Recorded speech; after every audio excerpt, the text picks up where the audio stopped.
Good afternoon, ladies and Fallout 4. I'm John, this is Many Fallout 4, and this is Fallout 4. Fallout 4 exists. I'm so happy. I'm genuinely thrilled. Fallout 4 exists. And obviously, the trailer came out today, a much bigger trailer than I was expecting. I was expecting a tiny tease, and we'd actually have to wait until we hit E3 for an actual kind of trailer like of several minutes long. But we got a trailer that was several minutes long. So I just wanted to do a quick go through it and just kind of talk about a few things that I thought were of interest, particularly things that I think kind of give us an indication of the direction of the game that might be interesting. I'm not going to put the whole trailer on my channel. I don't approve of that. I don't like kind of taking someone else's content and re-uploading it to your channel. I think that's wrong. Instead, if you want us to see the full trailer, and I think you should before you watch this, if you haven't already, though I imagine most of you watching have seen it 5 or 6 times, like I have, then there is a link to Bethesda's own version of the video in the description below. Instead, I'm just going to use some screen caps to kind of indicate things that I think are of interest. So firstly, let's have a look at the aesthetic. I think obviously this is a pretty obvious, clear call. The aesthetic of Fallout is remained largely unchanged. They've kept the 1950s thing going on. We've still got the please stand by screen, which shouldn't be a surprise. Of course, that was on the little countdown they were doing as well. But there's a lot of touches that suggest that they want to keep a lot of stuff aesthetically as it ever was in Fallout. Now, I personally think that is a huge relief, because one of the things I was really worried about was they were going to kind of try and completely change Fallout. They were going to, like, you know, make it like a MMO or something. And there's no indication they're going to do that, which is fantastic news. So I'd say, like, from a large number of touches, we've got that they're going to keep a lot of things similar. So, for example, you've got the Radiation King brand still present there at the beginning. I'm going to skip to a scene at the end now because there's loads of little details there. So this is the garage at the end of the scene, and you'll notice there you've got the Vault Boy on the left. You've got very familiar weapons design on the left above the desk there. You've got a Nuka clock stopped at exactly 9:47 as they ever were in Fallout, and as the dog goes outside and you just see a little bit of the sign at the top, I'm guessing we're supposed to indicate that this is a Red Racer garage. So, like, every single little bit of detail, like in terms of like the brands and the background detail, are very Fallouty, which I think is as clear as the developers could do. They're nailing their colours to the wall that they want to make this a Fallout that's Fallouty and is made for Fallout fans, which I think is fantastic, because I really didn't want them to kind of go changing too much of the aesthetic and the tone and stuff.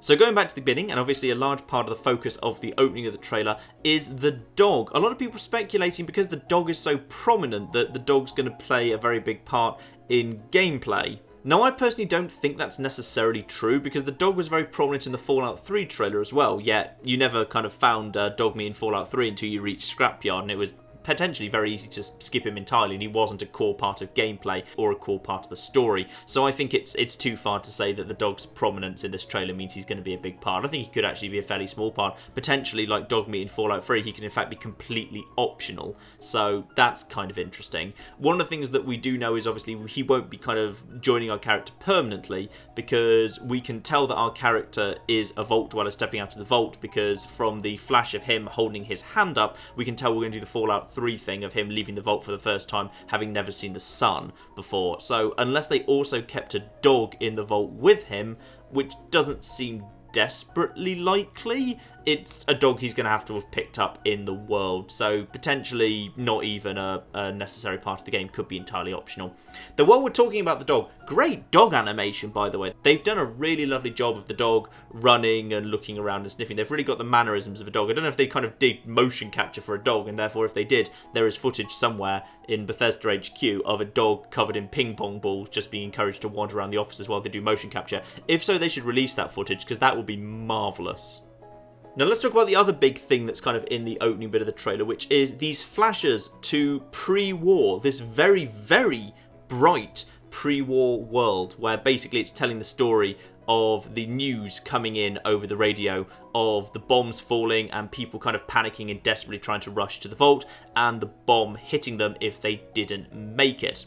Now, a large number of people are speculating that this means that a significant portion of the game is going to be pre-war.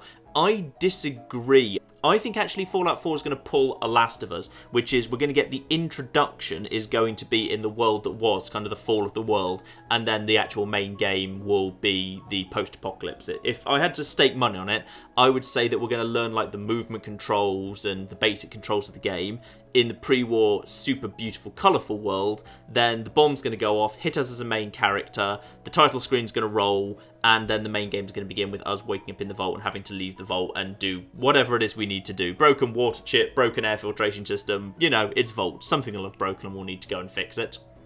One thing I want to bring up next, colour. Look how much colour there is. It's lovely. I love the kind of the muted colour scheme of Fallout 3. I thought it suited it very, very well. But after kind of the previous generation where there was a vast number of shooters and action RPGs and stuff where everything was a bit grey and brown, I'm thrilled to see that we've got a bit of colour in the world, like the splash of yellow on the vault door that we've seen, and just the kind of the splashes of colour all over this trailer. I think it's wonderful that we've got a bit of colour in the world, and if this game is colourful, I will be so happy. I'll be so happy if it's not just brown and grey. That'll be marvellous. Next, we just get a snippet of some kind of allies and enemies, and again, I think this is the developers making as clear as possible that they want this to be a familiar Fallout game. There's a lot of familiar faces here. We've got Brahmin, we've got the Brotherhood, we've got Vertibirds, we've got ghouls. Interestingly, we've got a Protectron, but it's in yellow, which I'd love to think was kind of a bit more like the design that they had in the pit, because there were yellow Protectrons in the pit, and I really always liked that design. When I first saw them, I actually commented on it because I thought it was a really nice colour for them, so I'm glad that's back at least. So let's talk about the airships in this game, because the airships are awesome. A lot of people have just been commenting how airships are awesome. I think the airships also indicate something quite interesting, which is there's going to be more infrastructure in this game than we're used to, because kind of a plot point in Fallout 2 and 3 is that vertibirds are rare. Literally, the fuel to make them fly is hard to come by. Not many factions can keep an air force. We see only a couple of vertibirds in the whole of New Vegas, one of which belongs to the president of the NCR, another of which is a leftover of the remnants. Vertibirds are not supposed to be common, yet here we are in Fallout 4, and what presumably is the Brotherhood is driving around this massive, great airship, with the implication that there's multiple ships that can fly in this game, just held out in public. This isn't a secret weapon of a military force launching an assault. This is just something that just flies over towns without really bothering, without anything to do, which is very, very interesting. It suggests that there's a faction in the world that's got fuel and power. I think it suggests that there might be more of an organised authority figure in order to have that infrastructure in place than we might be used to. So we could be dealing with a more organised society and less of a bit of a Wild West free-for-all than we're used to, which could be very, very interesting indeed. Now let's talk about the environments, the urban environments that we were seeing. One thing I kind of did notice was I think they look a lot less ruined than in Fallout 3. It looks a little bit more like New Vegas. The city certainly looks in better shape. It looks like plenty of houses have multiple floors to them and plenty of big buildings are still standing. So I don't know whether we're dealing with an environment where the bombs didn't directly hit, or if we're dealing with an element of reconstruction.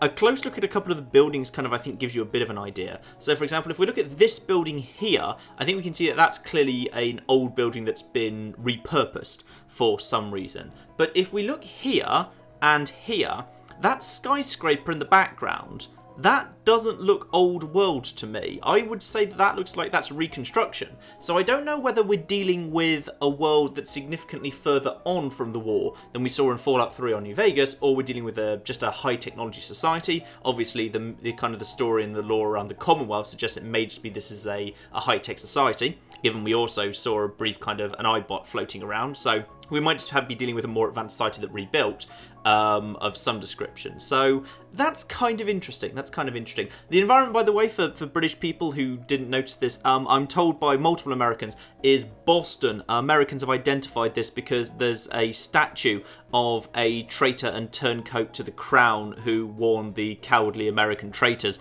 about the glorious approach of the Redcoats, which is unfortunate, obviously, historically speaking, but apparently that identifies that this was indeed Boston. So now let's just head back to the very end of the trailer, and when the dog, who, well, let's just call him Dogmeat for the sake of convenience, meets up with our Vault Dweller. Again, we've got that beautiful splash of colour, but more important, I think, is the model of the Vault Dweller, because we kind of got a bit of a look at the models of characters in the pre-war bit earlier, and the close-up of the Vault Dweller kind of confirms it. These models are not hyper-realistic, and I'm pretty sure by how openly they show the Vault Dweller at the end of this trailer, they're not going for hyper-realism. They're going for smooth lines, bright colours, a slightly stylized, almost halfway to Borderlands kind of style in some ways.